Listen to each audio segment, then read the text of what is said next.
नमस्कार, स्वागत है आपका न्यूज 80 पर। मैं हूं आपके साथ राहुल राणा। क्या कांग्रेस के राहुल गांधी ने स्मृति ईरानी को चुनाव जीतने का एक मौका दे दिया है? क्या अमेठी में राहुल गांधी चुनाव हारने के डर से रायबरेली चुनाव लड़ने के लिए चले गए? दरअसल ये तमाम वो सवाल है जो सोशल मीडिया पर पूछे जा रहे हैं।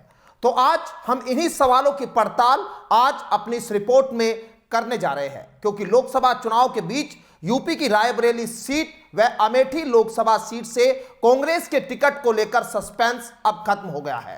कांग्रेस के गांधी परिवार का गढ़ मानी जाने वाली अमेठी सीट से सोनिया गांधी के संसदीय क्षेत्र प्रतिनिधि रहे किशोरी लाल शर्मा को टिकट दिया है। वहीं रायबरेली सीट से कांग्रेस नेता राहुल गांधी को उम्मीदवार घोषित कर दिया है। लेकिन कांग्रेस के इस फैसले पर अब सवाल उठ रहे हैं जो इस समय चर्चा का विषय बने हुए हैं। सवाल यही कि क्या गांधी परिवार की अमेठी सीट से कोई दूरी तो नहीं, और सवाल यह भी है कि क्या राहुल गांधी के चुनाव में न होने से स्मृति ईरानी को अमेठी में आसान जीत मिल सकती है।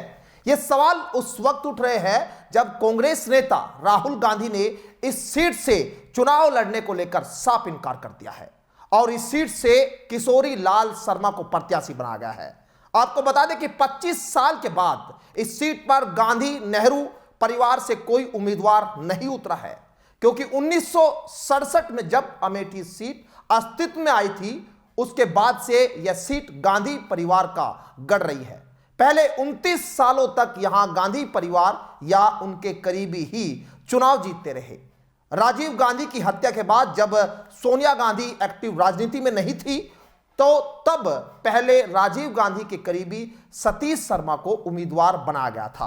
अमेठी सीट अस्तित्व में आने के बाद यह पहला मौका था जब कोई गांधी परिवार से यहां चुनाव नहीं लड़ रहा था। हालांकि राजीव गांधी के निधन के बाद हुए इस चुनाव में सतीश शर्मा ने जीत दर्ज की थी। कांग्रेस ने सतीश शर्मा को फिर से 1998 में अपना उम्मीदवार बनाया था। तब कांग्रेस उम्मीदवार के तौर पर सतीश शर्मा को हार का सामना करना पड़ा था। इस चुनाव में बीजेपी के उम्मीदवार संजय सिंह ने जीत दर्ज की थी। अमेठी सीट अस्तित्व में आने के बाद यह पहला कांग्रेस की पहली हार भी थी। लेकिन मार्च 1998 में सोनिया गांधी एक्टिव पॉलिटिक्स में आ गई और उन्हें कांग्रेस का राष्ट्रीय अध्यक्ष बनाया गया था। इसके बाद 1999 के चुनाव में वह अमेठी से उम्मीदवार चुनी गई और बीजेपी उम्मीदवार संजय सिंह को 3 लाख से अधिक वोटों से हराकर जीत दर्ज की थी। 2004 में यह सीट सोनिया गांधी ने अपने बेटे राहुल गांधी को सौंप दी। बता दें कि 2004 से लेकर 2019 तक राहुल गांधी अमेठी से सांसद रहे। उन्होंने 2004, 2009 और 2014 में जीत दर्ज की थी।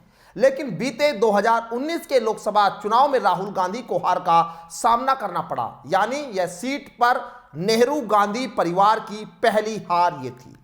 तब बीजेपी उम्मीदवार के तौर पर स्मृति ईरानी ने जीत दर्ज की थी। अब 2024 में कांग्रेस ने राहुल गांधी को रायबरेली सीट से अपना प्रत्याशी बनाया है। लेकिन एक बार फिर जब गांधी परिवार से अलग कोई चुनाव लड़ रहा है, इसके पीछे कांग्रेस ने एक बड़ी रणनीति यहां बिना किसी गांधी परिवार से टिकट देकर बनाई है, क्योंकि किशोरी शर्मा पार्टी के करीबी नेता भी है, साथ ही विपक्ष की हर एक चाल को भांपते हैं। इसलिए स्मृति ईरानी के उनके कद को कम किया जाए। कांग्रेस को लगता है कि स्मृति को आम कार्यकर्ता आसानी से चुनाव हरा सकता है। कांग्रेस के इस फैसले पर सवाल उठा रहे और इस रणनीति से बीजेपी को एक तरह से राहत के तौर पर देखा जा रहा है। ऐसे में क्या यहां राहुल गांधी रायबरेली में चुनाव लड़कर आसपास की क्षेत्र की सीटों पर प्रभाव जमा पाएंगे, और जो दांव इस बार या कांग्रेस ने खेला है उस दांव का असर क्या बिना गांधी परिवार के स्मृति ईरानी को बड़ी चुनौती मिल पाएगी? यह अपने आप में कई बड़े सवाल यहां विपक्ष भी उठा रहा है। और सीधे स्मृति ईरानी की बात कर ले या पूरे बीजेपी जो है अब ये कह रही है कि राहुल गांधी चुनाव में आने से पहले ही डर गए। 4 जून के नतीजे से पहले ही जो है राहुल गांधी ने हार मान ली। लेकिन ये रणनीति यहां बिना गांधी परिवार के प्रत्याशी उतारकर अमेठी में वो कितनी काम आएगी, ये देखना बड़ा दिलचस्प होगा। फिलहाल मेरे साथ इस खास प्रोग्राम में इतना ही। मुझे दीजिए इजाजत। नमस्कार।